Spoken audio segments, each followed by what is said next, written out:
Hello, this is Peter Feysa with Conquer Any Fear, and today I'm going to give you the magic ingredient to success.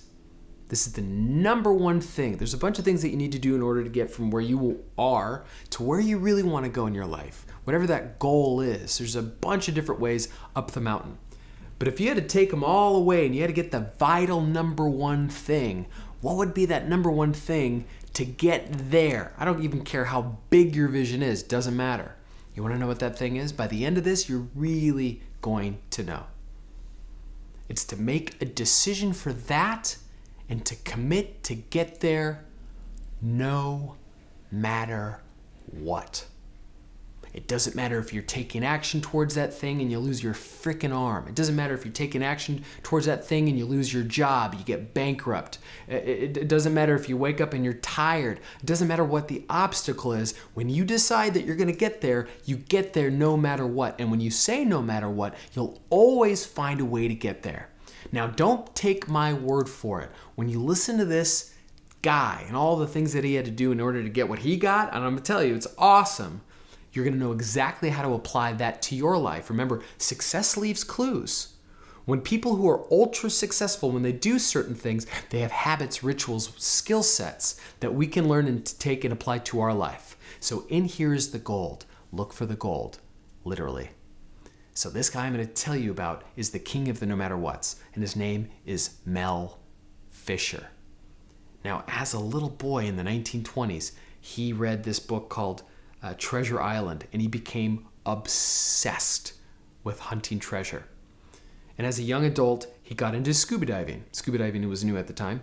And so he was into scuba diving, and he opened a scuba diving shop off the coast of California with his young wife and his 2 kids. And he would scrape up the money, and he'd go on these treasure hunting trips. And each time it got longer and longer and longer. And pretty soon he's like, okay, I'll do it for a living. So he says, I'm going to do it for a living. And his family's like, okay. So he got his family and they moved to Florida, which is treasure hunting paradise. Now, what he did as soon as he got to Florida is the thing that created one of the greatest adventures of all time. He got this book called T.S. Potter's Guide to Treasure Hunting. And he was looking through the treasures to see which one he was going to hunt for. And then he found one. It had 4 stars next to it, which meant it was loaded with treasure. And the ship's name was called the Etosha. And he said, I am going to get that treasure no matter what. And as soon as he said no matter what, it put into motion a series of events that he never would have anticipated. And I don't know if he knew at that time what that really would have meant to him, but if he did, I'm not sure he would have made it. But he made the commitment no matter what. Now the Etosha, just to talk about the Etosha was the Spanish galleon 400 years ago. Spain was like the ultimate superpower of land and sea.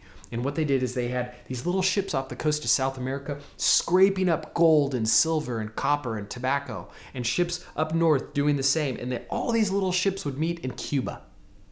And then they would load the treasure onto these massive wooden ships called galleons. So they were loading this one ship with so much treasure, and that was the Etosha. So much so, they had so much treasure that they delayed departure for 2 weeks to Spain, which was a big unfortunate disaster.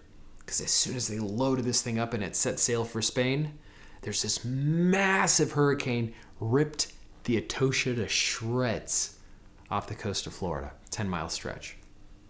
For 360 years, they had treasure hunters trying to find this thing without any luck whatsoever. That was until Mel Fisher came into the scene.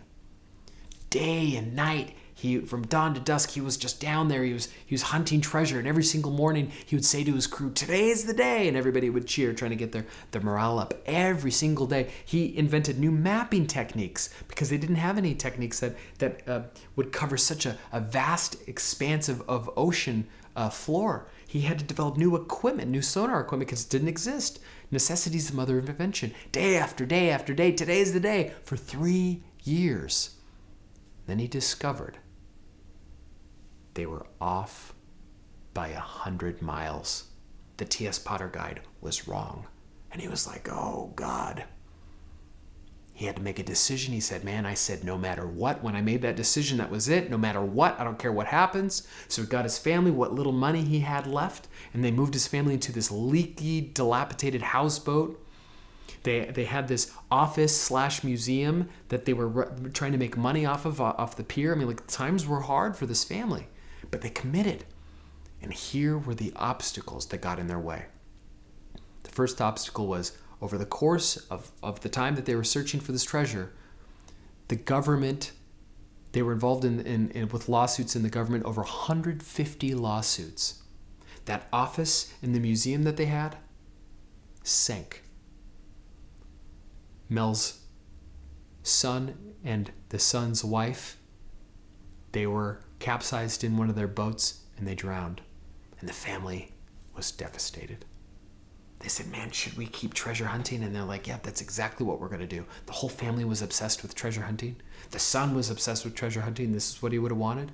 And said that, okay, with more determination than ever, we're going to dedicate this to the son. And then Mel developed cancer. And one thing after the other, 17 years every morning, today's the day, no matter what the obstacle was. They didn't have anything, they didn't have any money, but every single day, today's the day. And after so many years, after 24 years in total at the end of the day, they got this call. And it was, put your maps away. We found the mother lode. They finally found the Etosha. And after they pulled up all the artifacts, they had over 250,000 artifacts. And then the government came down and whoosh, they took it away. And then Mel was like, what?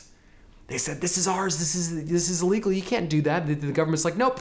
And they were like, we'll give you 35%. Listen, this is ours. They said, nope, we want 100%. So they were in battle for 8 full years until finally it went to the Supreme Court, and the Supreme Court said 100% of the treasure goes to Mel Fisher. And at the end of the day, it was one of the greatest treasure finds in the history of treasure finds. It was estimated to be a little over $500 million. $500 million. Despite all the obstacles, despite his son dying, despite the lawsuits, 150 in total, despite his cancer, despite losing his home, despite everything, losing his crew, everything, he said no matter what. He made a decision. He says, I'm going to do it no matter what, and he got it. Now I'm using this contrast because when something's so close, it's hard to see the lesson, but when it's so far apart, you can see it. What in your life have you not said no matter what to? What kind of power could you bring to your goal if you said, no matter what comes my way, I'm going to do it? No matter how many times I feel a failure, no matter how many times I get up in the morning and I'm overridden by fear of this thing. Or if you lose a girlfriend or your spouse or, I mean, whatever. I don't even know what that looks like to you. But to say I'm going to get there and you're going to do it no matter what. I can tell you how to have a good plan, or how to develop leadership, how to create a really empowering vision, all of those things that will provide achievement mastery, the mastery of achievement, the science of achievement, how to get from here to here. But there's nothing that I could teach you that even comes close to the power of no matter what. If you really want something in your life and you really have a passion for it and you have a vision for it, then say to yourself, no matter what, because I'm telling you right now, it's worth it. And you're worth it. If you have a vision in your heart, it is absolutely imperative that you fulfill that vision. I'm not going to tell you I don't believe in any other thing. I'm not going to tell you something that I don't believe.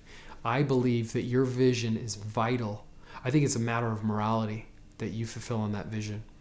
Because when you fulfill on your vision, your dream, I don't even know what that is, you give people permission to fulfill on their dreams just by being around you, just by watching you. You give other people permission, and it's vital that you do it. You are an intricate part of this puzzle. You are a piece of it. And you fulfilling that is who you were meant to be. That's my belief. Anyhow, my name is Peter Feysa. I hope you enjoyed this. If you have a comment, please leave a comment below. I'd love to hear from you. This is Peter Feysa with Conquer Any Fear. Make your dreams happen now. Living your dreams takes time. It's a process. It's progress. So if you want to get the videos that I make here, if you like that video, and you want to get them before anybody else gets them, then subscribe to my channel. Or if you want tips, tools, and strategies before anybody else that you can't get on my YouTube channel, go to my website and I'll give you all that plus more. Leave a comment. Tell me what you're looking for. I'm here to serve you. Remember to conquer any fear and live your dreams.